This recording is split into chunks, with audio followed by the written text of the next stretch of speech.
Síguenos en las redes sociales, Instagram, Twitter, Facebook, LinkedIn, como @Divox Radio.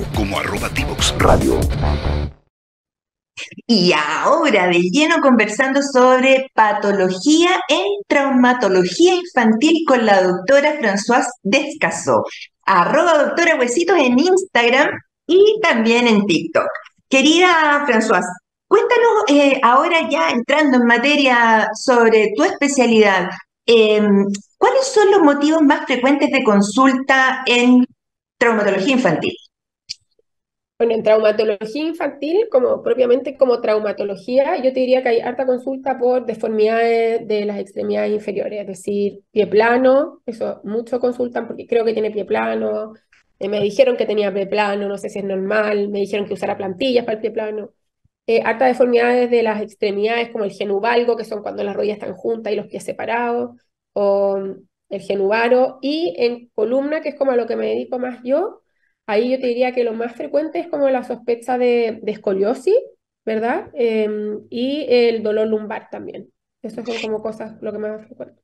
Y en escoliosis, que es la columna que no está en su eje normal, sino que tiene un dorso curvo o una hiperlordosis, ¿cierto? Como un potito parado así en los niños.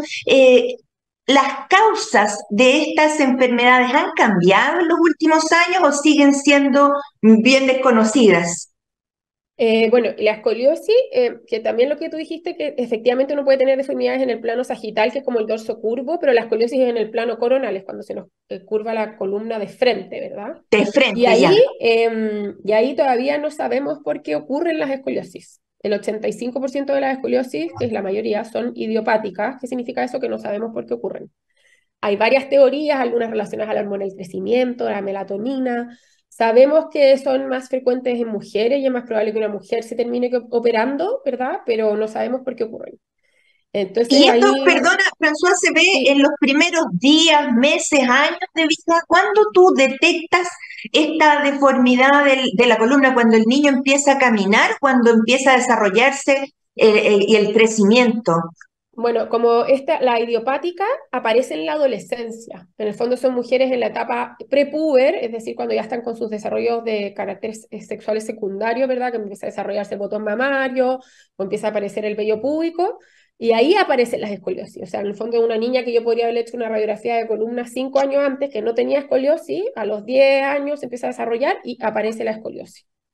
Em, y Y esa es eso la pudo haberse mayoría. detectado, pudo haberse detectado No, en un control sano. no, Ah, no tenéis cómo no se saber, no. advierte. Ya, No, de hecho eso es algo que siempre le decimos a las mamás o a papás de los pacientes, en el fondo que consultan a veces a los 7 años por escoliosis, y tú tomas una radiografía y no hay escoliosis, tú le dices, mira, ahora no tiene una escoliosis, pero esto no significa que a los 10 años no pueda desarrollar una escoliosis.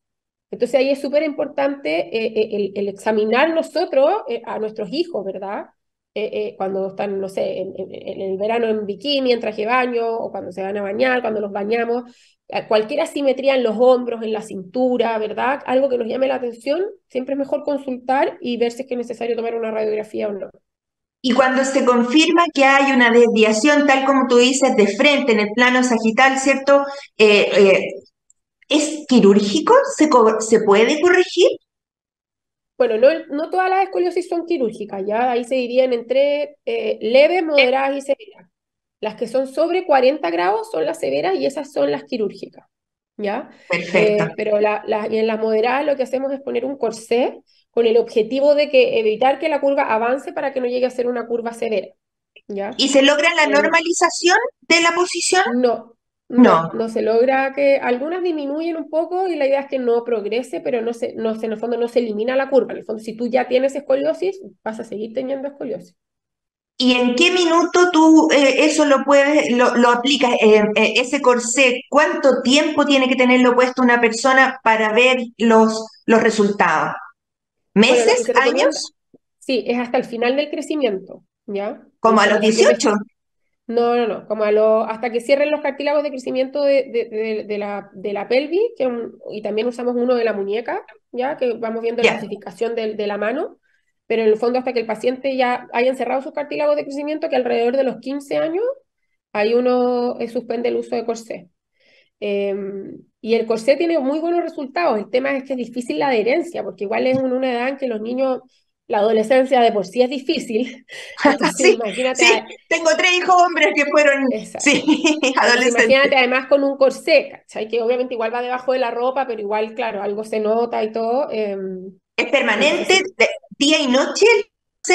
sí, el corsé lo ideal es usarlo lo más posible, pero en el fondo, en teoría, el estudio que demostró como que la efectividad del corsé hacía un cambio, usarlo sobre 16 horas. Oh, ya, ya. Sí, Entonces, toda la noche sí, y pueden hacer ejercicio los niños con ese sí. corsé.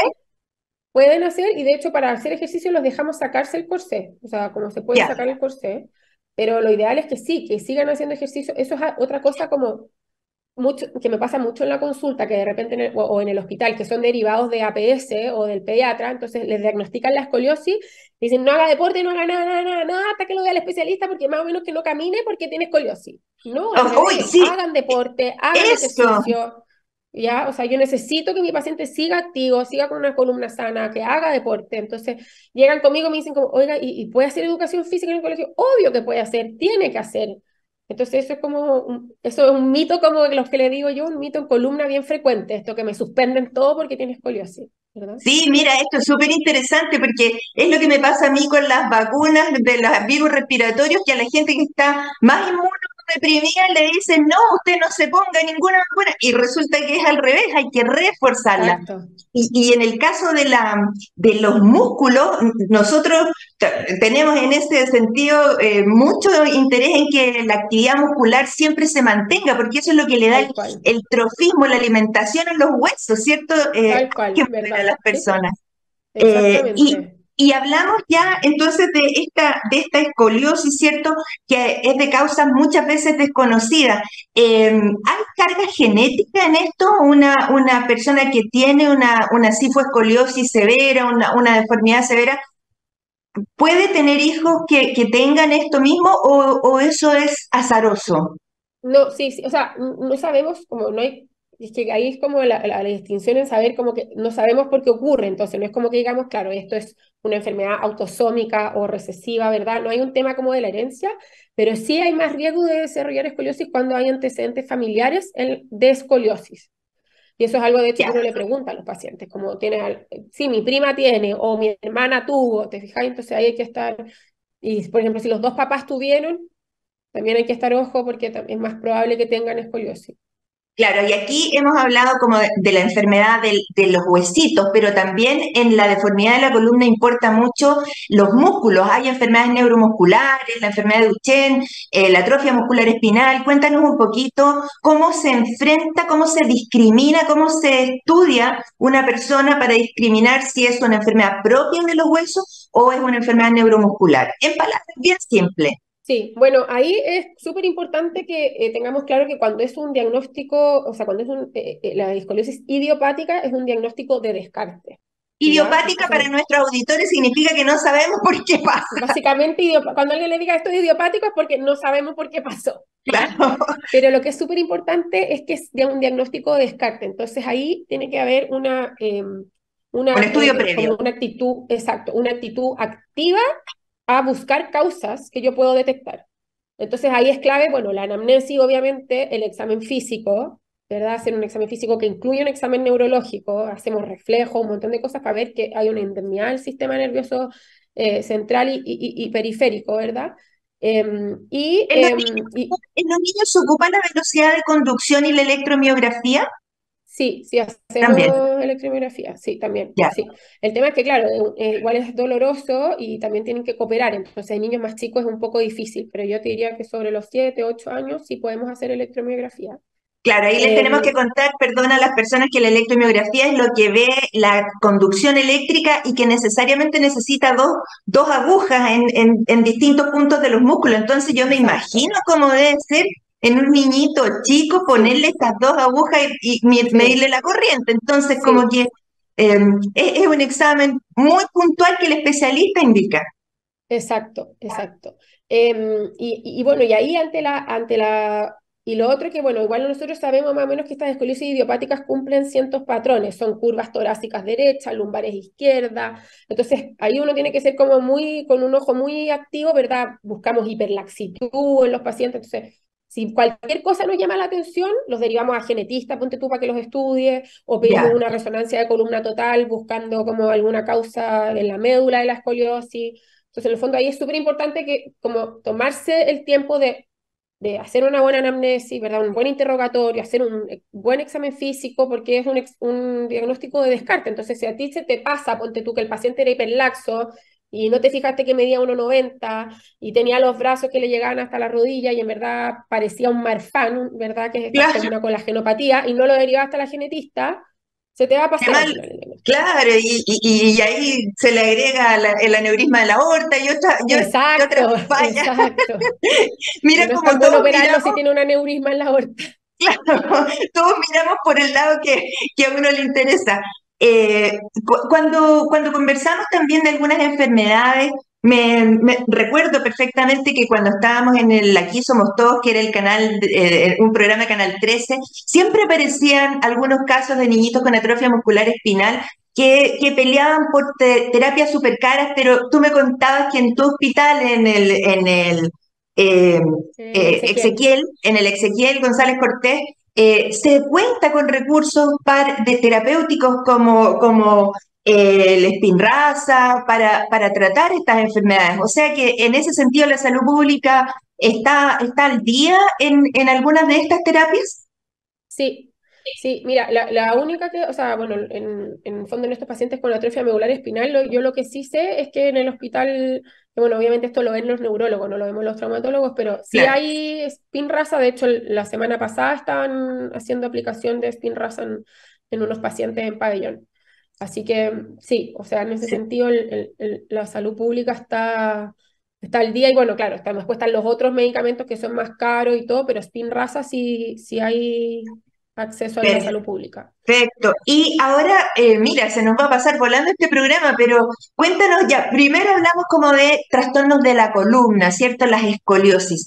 ¿Qué otros motivos de consulta frecuentes hay? Tú hablabas de que la gente tiende a ir a consultar por plantillas, y ahí tú les dices, más bien cambie de calzado. ¿Cómo es esa educación que hay que hacer? Y mira, lo que pasa es que ahí yo creo que hay un quiebre un poco generacional, porque la traumatología infantil igual es una especialidad muy joven, por así decirlo. Entonces, ¿Y como esa cuando uno, especialidad reconocida por la Superintendencia de Salud como infantil, no como existe todavía infantil? infantil, No, no, pero los programas universitarios sí están acreditados como infantil. Pero claro, si perfecto. tú vayas así como, en el fondo, nuestra especialidad está acreditada desde el punto de vista universitario, pero todavía no existe la distinción en la superintendencia. Y ahí sí, ahora los últimos egresados están saliendo como traumatología infantil, o sea, traumatología y ortopedia en mención infantil. Entonces Como ya tú. estamos como hacia ese cambio, claro, sí. Mira, Em, estamos escribiendo la historia en estos años, porque cuando yo entré a estudiar medicina no existía ni siquiera la Corporación de Certificación de las Especialidades Médicas, no existía Sí, pues, CONASEM, existió después. sí, Y gracias a eso se nutre la información de la Superintendencia de Salud, yo siempre le digo a nuestros auditores que si uno va a un especialista que certifique, que sea especialista en sí, lo que dice, pero aquí sí, es la especialidad que todavía no tiene como esta pasada por la superintendencia, pero ya existe el programa formal que acredita, sí, sí, universitario, ¿cierto? Que acredita que la persona cumplió con todos sus requisitos de sí, formación. sí. Igual, claro, en el fondo, si estamos en la superintendencia, lo que pasa es que no se hace la distinción de Claro, infantil, ¿te de fijáis? infantil. Pero, claro, pero eso yo desde que estoy en la beca, eso ha sido un proyecto, pero que cada vez nos estamos acercando más porque ya se reconoció la especialidad desde el punto de vista universitario, ¿te fijáis? O sea, ya está como la malla curricular y todo. Y entonces ya una cosa de tiempo que ya se empieza a reconocer ante la superintendencia como una especialidad propiamente tal. Claro, en esto tenemos que hacer como el paralelo, por ejemplo, entre la cirugía digestiva y la cirugía bariátrica, que es una cirugía súper frecuente, pero que todavía no tiene una acreditación específica en la superintendencia. Ya, Exacto. Dicho eso, volvamos a las plantillas y a los mitos del calzado y eso. Tus No, no, recomendaciones. sí, mira, y entonces ahí pasa que antes, ponte tú, cuando yo era chica, a todo le dejaban plantilla. Uno tenía pie plano, plantilla. Uno tenía las rodillas juntas, plantilla. Uno tenía las rodillas separadas, plantilla. Y después, claro, la evidencia, como va, cuando yo era chica no había internet, entonces imagínate que tenías que ir a pedir como el paper, ¿verdad?, a la biblioteca, que ojalá que te lo mandaran. Entonces, bueno, obviamente el internet algo positivo que tiene es que tú te puedes ir a conversar con tus colegas de no sé dónde y vas diciendo, oye, mira, yo hago esto y mis pacientes esto, me ha funcionado. Y así se va creando la evidencia, ¿verdad? Claro, Y ahí ahora la... el arma, perdona, de doble filo es que las personas también tienen acceso y en la fuente de información no necesariamente es una fuente Exacto. confiable. Entonces, por eso hay que derivarlos siempre, orientarlos hacia las fuentes primarias de información confiables. Exacto, exacto. Y ahí por eso yo creo que jugamos un rol tan importante los médicos en las redes sociales, ¿verdad? Porque si no te encontráis con un montón de cuentas de personas que hablan y, o sea, yo lo que hablo, tú vas a encontrar otra cuenta que va a decir exactamente lo contrario que digo yo, ¿te fijáis? Entonces, ahí me pasa que de repente las mamás por interno me mandan, oye, mira, vi esto, como, ¿qué opinas? Y no sé qué, yo, bueno, o sea, imagínate que había aquí me desvié un poco la pregunta, pero había hasta un video de un doctor que mudaba a la guagua, y en el ¿Ya? fondo, y la típica postura que tú, ¿verdad?, le levantáis las patitas a la guagua, entonces, claro, se hace como una cifosis de la columna lumbar, ¿Ya? y decían que no, que esa era una manera incorrecta de mudar a la guagua, que había que girarlas, porque si no la columna, entonces te morís todas las mamás que me escribieron diciéndome como, doctora, ¿qué hago? Es que yo siempre he mudado hacia mi guagua y me muero y ahora le generé un problema en la columna. Y yo como, o sea, a ver, tranquilidad, como Tranquilidad. esto tiene cero evidencia, ¿te fijáis? O sea, como... Entonces pasa eso, que en el fondo nosotros como luchando por informar y al mismo tiempo tenéis como todas estas otras cuentas, ¿verdad? Como generando angustia en las mamás. O Pero, pero es que Internet es uno contra miles, que es sí, como los antivacunas en el caso de sí, respiratorio, sí, cuando tenemos 61.000 fallecidos por COVID en este país y la gente todavía piensa, ay, ¿cuáles serán los riesgos de las vacunas? Por favor, o sea, creo que en esto sí hay que tener una fuente, tal como tú dices, que sea desde la especialidad. Y tú en eso juegas un papel súper importante y no te descorazones porque alguien te escriba un mensaje medio oscuro. Simplemente agarra sí. la tecla, borrar, bloquear nomás y se acabó el problema. Sí, no, sí, Eso, después eso aprende a hacer sí, uno, borrar, bloquear, sí, sí, sí, borrar, sí, bloquear sí. y a otra cosa. Mira, aquí hemos dicho palabras bien raras, pero yo quiero recordar y quiero que nos cuentes un poquito para bajarle la ansiedad y la angustia a las personas que tienen niñitos a los que tú vas caminando por la calle, se caen, tú le sujetas la mano y quedan con la manito colgando. Eso se llama pronación dolorosa. Y cuéntanos, mi hijo mayor, Ignacio, tuvo varias veces que estar inmovilizado hasta que se disminuya la inflamación. Cuéntanos por qué pasa eso y qué hay que esperar para adelante. Bueno, ahí lo que ocurre es que la cabeza del radio, que está acá en el codo, se subluxa, sale de su lugar y queda atrapada en un ligamento. Entonces, a ver, igual no sale ya para que no crean que es el hueso, así que pero se sale un Sí, poquito de su lugar se y descoloca, genera molestia, claro. ¿verdad? Y esto se da en el fondo cuando hay una tracción de la extremidad. Y es justo lo que dices tú, o sea, tú vas caminando con tu guagua de la mano, ¿verdad? En la calle, se cae y tú lo levantaste, se salió, o no sé, se escapó Claro. porque iba ahí, no sé, corriendo a la calle y tú obviamente entre que lo atropellen y tirarlo, Sí, obvio que lo vamos a tirar, y se sale este huesito de su lugar. Y es bien doloroso para los niños. Entonces el niño queda en esta postura así, ¿verdad? Como con el codo en semiflexión y no quiere mover la mano. Entonces ahí es bien interesante en donde después llegan al servicio de urgencia y es como, es que creo que le saqué el hombro, la mano, no saben muy bien dónde les duele. Bueno, obviamente uno como ya está entrenado y ha visto esto varias veces, sabe perfecto lo que pasa. Y ahí se hace una maniobra en donde se vuelve a poner el huesito en su lugar y después esto con la edad empieza a dejar de pasar y tiene que ver un poco con la maduración del sistema esquelético, la hiperlaxitud que tienen los niños que después va disminuyendo, entonces ya finalmente este huesito empieza a quedar en su lugar y se deja de salir. claro. No, mi Pero hijo después fue rugbyista, así es que no sí, hubo ningún inconveniente.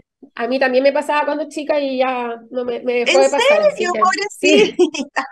Sí. Bueno, y mira cómo se nos ha pasado el programa, ya casi nos quedan unos pocos minutitos. Las fracturas, el uso de estas, ¿cómo se llaman? Monopatines con motor, no sé cómo se llama, scooters.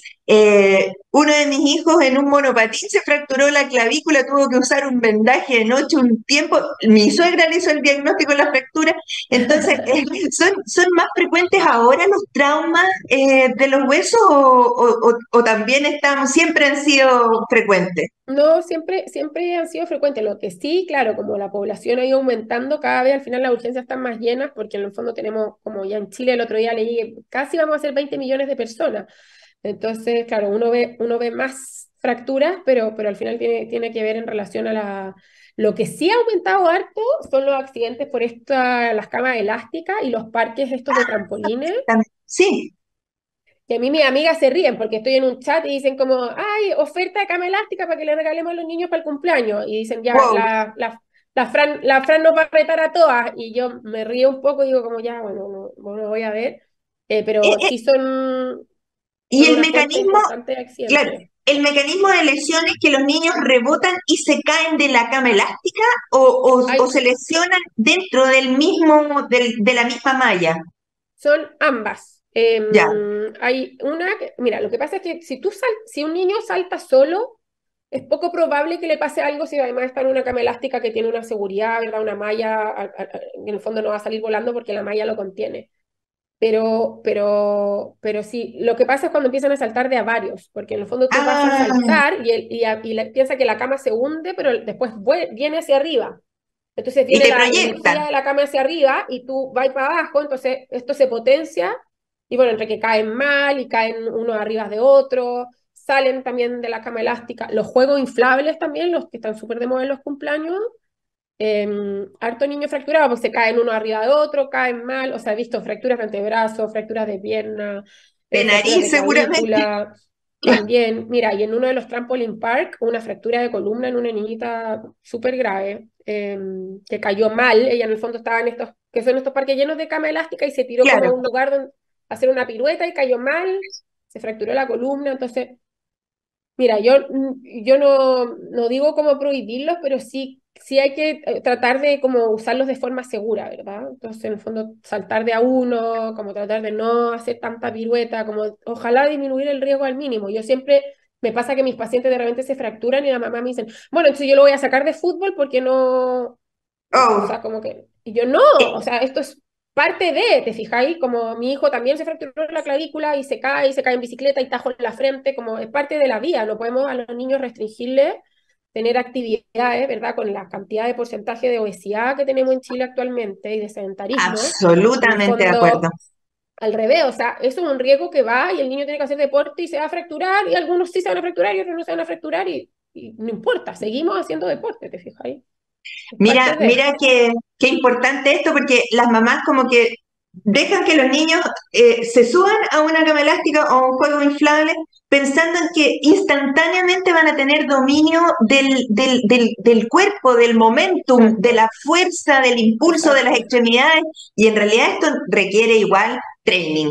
Así es que, mira, total. querida François, se nos pasó, pero volando el programa, te dejo la última palabra para que tú te despidas de nuestros auditores antes de irnos a la última pausa comercial aquí en Salud para Todos.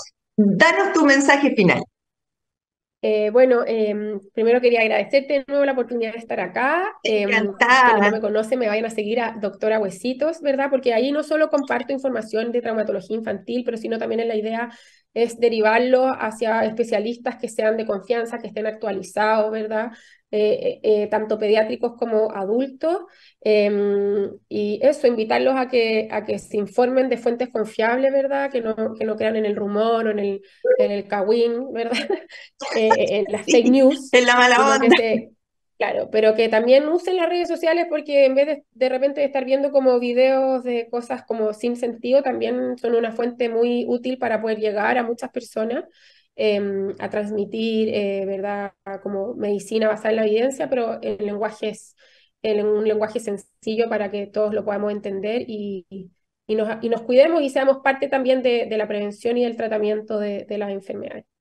Encantada de haberte tenido con nosotros. Te despido, querida Fran, y nosotros nos vamos a la tercera pausa comercial y volvemos de inmediato. Divoxradio.com, codiseñando el futuro.